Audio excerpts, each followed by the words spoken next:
என்ன நேர்ந்தது? ஏன் சிலை போல் நிற்கிறாய்? மன்னித்தருளுங்கள் முனிவரே, இந்த ரேகையை தாண்டி என்னால் வர இயலாது. பெரும் அவமானம், மாபெரும் அவமானம். பிக்ஷை வேண்டி வந்த முனிவனுக்கு தானமளிக்க நீ விரும்பவில்லை. என்னை அவமதிக்க வேண்டும் என்று முடிவு கொண்டாயா?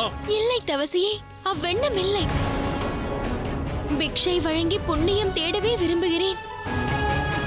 ஆனால் நான் என் மைத்துனருக்கு இந்த ரேகையை கடக்க மாட்டேன் என வாக்களித்தேன். என்னவரோடு என் மைத்துனர் ஆசிரமம் திரும்பும் வரை என்னால் இந்த ரேகையை கடக்க இயலாது. ஆகையால் தம்மிடம் பணிவோடு வேண்டுகிறேன், தாம் இந்த ஆசிரமம் பிரவேசித்து பிக்ஷை பெற்று நல்லாசை வழங்குங்கள்.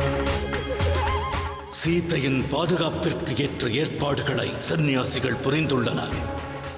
ஆனால் இந்த ராவணனுடைய சாதுரியம் யாதென்பதை அந்த சந்நியாசியர் அறிய மாட்டார்கள். இன்று இவளை எந்த சக்தியாலும் என்னிடமிருந்து காக்க இயலாது. சந்நியாசினி, என்ன வார்த்தை கூறுகிறாய்?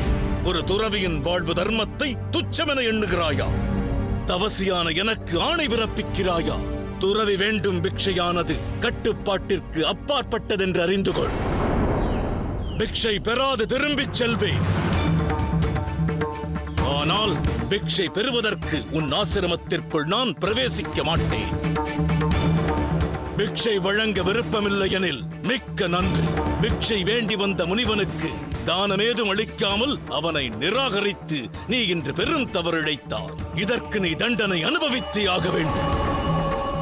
நீ இழைத்த பாவத்திற்கு இந்த புவி வாழ்வில் உனக்கு பிராயச்சித்தமில்லை.